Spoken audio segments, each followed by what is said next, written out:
Hey, what's up YouTube? Back with your boy Luke. Hey guys, check this out. I got a great story for you. I was actually extorted and basically held hostage by the Mexican customs officials coming from San Diego into Tijuana. Also guys, if you haven't done it already, before I get into this story, go ahead and smash that red like and subscribe button down at the bottom of your screen. Really helps me out with YouTube. Also guys, let me remind you of this before I get into my story. On February the 13th, I'm having a huge party at the Chicago Club. All my subscribers are invited. It's going to be Saturday night, February the 13th, the day before Valentine's Day. I'm going to be at the Chicago Club around 7 o'clock, okay? And we're going to stay late. We're going to go to the Adelita Bar. We're going to go to the Hong Kong Club. We're going to have a great night. I hope to see you there. Okay, guys, so let me tell you about getting held hostage, drug off into the back room, and basically extorted for money. Let me get a shot of this first. All right, guys, so what I did was I wound up in San Isidro at the trolley station right by the Jack in the Box, and I'm walking into Mexico. While I'm walking into Mexico, I realized that, number one, I don't have my passport because I actually lost my passport a couple of weeks ago crossing the border in Otay Mesa. I have since applied for a new one, but it hasn't came in yet. So I realized, number one, I don't have my passport. Number two, I don't even have my driver's license, okay? I forgot my driver's license at my girlfriend's house in Mexico. So here I am walking across the San Isidro border, and I do not have, walking into Mexico, and I don't have a passport. I don't have any ID at all. Nothing at all, okay? So basically what I do is I'm like, shit, what am I gonna do? Kind of looking around, and I see a big group of people. And this big group of people is walking together to the border. And I thought, okay, this is what I'm going to do. I'm going to fall in right behind these people. I had on long sleeve shirt, right? And I had on my cap and I had on my sunglasses, right? So I'm going to fall right in behind this group of people.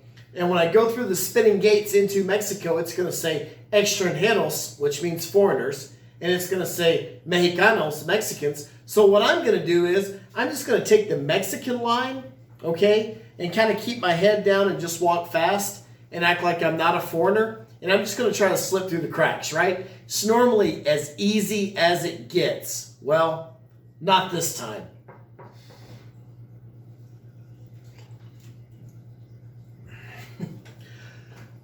Unbelievable. Okay, so this time I get in and I'm watching this huge group of people and they all go to the foreigner line. And I'm like, damn, because they look like they were Mexican Americans or whatever. So I take the Mexican line, the Mexicano line, and I'm walking by myself. And as I'm walking, you know, you can't turn around and go back. But as I'm walking up, this is just all bad because not only do they have immigration officials and dogs everywhere, they've got two nurses that are basically like in spaceship suits and clear plastic shields, and they're taking everybody's temperature walking into Mexico. And I know I'm not going to get through this, right? I know I'm not, but I'm already committed. I'm already walking, right? So I got to stay with it. So I keep walking. Okay. As soon as I get up to the nurses, this big, heavy-set Mexican dude walks up to me. He's an immigration official, and he says, "Hey, buddy, come with me." So I said, okay, and I could only imagine what was fixing to happen here. And I had talked to my subscribers, so I knew what was fixing to happen. But the bottom line was I wasn't armed with anything right now. I didn't have a passport. I didn't have a driver's license. I didn't have a birth certificate. I didn't have anything on me. I had a little bit of cash, right? But that was it. So I followed this guy down the hall. I walk in this room. He tells me, sit down. He shuts the door, tells me he's going to be right back.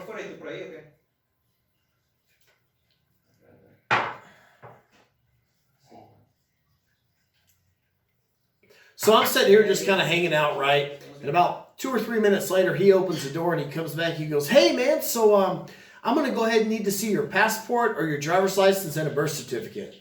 And I was like, "Well, here's the deal, man. I'm going to Tecate, but I don't have a passport, a driver's license, and a birth certificate." He was like, "What?" I'm like, "Yeah, man, normally, you know, I have it, but I actually forgot it at my girlfriend's house, and she lives in Tecate, Mexico. So where are we at now?" He's like, "Well, you tell me." He was like, "But you're trying to cross the international border without any documents. And I said, yeah, you got a point. I go, but also everybody that's driving these cars across the border right here that gets the green light, you don't even know what kind of documents they have. They're not being checked. And I said, before this whole pandemic hit and before all this essential travel stuff hit the news, nobody cared. No one ever checked anything. Now, all of a sudden, it matters. I said, look, man, I'm just trying to get to my girlfriend's house and relax and hang out in Mexico. I'm not trying to give you any problems. And he looked at me and he said, I understand that, but the bottom line is you do not have any documents at all. You are crossing an international border. You're coming from the United States into Mexico with no passport, no ID, no birth certificate, nothing at all. And he said, here's the bottom line. I'm the boss here, and if you want me to let you across this border, you're going to have to do something for me. So when he said that I was going to have to do something for him, guys, I don't know if you remember or not, but I did a video about how to deal with the Mexican police in the past.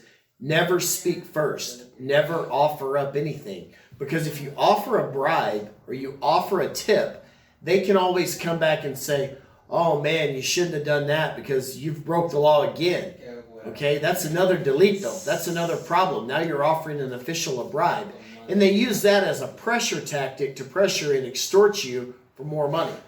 So basically he said, you're going to have to do something for me. And I said, well, you tell me what I got to do. I said, because quite frankly, you got me in a corner right here. I don't have any ID. I don't have a passport. I don't have a driver's license. I don't have a birth certificate. I don't have anything on me, right? I got a little cash on me. And in Mexico, they say, con dinero baila el perro, right? With money, the dog dances. So basically, I told him, you're going to have to tell me what to do because I can't tell you what to do. And then I just shut up and I just looked at him. Then he looks back at me. He says, amigo, I like you. And today's pass is going to be $20. And I said, today's pass is going to be $20. I said, well, check this out. I said, normally, I'd probably tell you to go pound sand. I said, but seeing as though I'm kind of against the wall right now and I do not have any documents at all, we'll see if something can be done. So anyways, I looked through my bag and I kind of went through my pockets, and wouldn't you know it, something could be done about the situation. Now, after that, he smiled. He said, thank you. And he got up. We walked me to the door, opened the door. And then he says to me, so you going to the Adelita bar or you going to Hong Kong? And I said, man, I'm going to go to both places, the Adelita bar and Hong Kong. He said, that's great. Then he told me that his favorite place was the Adelita bar. And I said, my favorite place is probably the Chicago Club because I'm just more of a low-key type of guy. But we agreed that it was all fun, okay?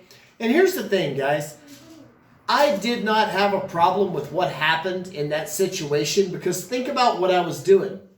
I was truly crossing an international border from the United States into Mexico with absolutely zero documents, okay? I was entering a country of which I'm not a citizen with zero immigration documents at all. I mean, can you imagine most of the time, anywhere else in the world, you probably would have been sent back, you probably would have been deported, you probably would have been sent on the next plane back or maybe even detained. But in this situation, I was able to rectify everything for around $20, okay? And I don't know where you can beat that. And that's when I go with telling everybody the experience of being in Mexico, the fun that you're going to have, no matter what happens to you guys.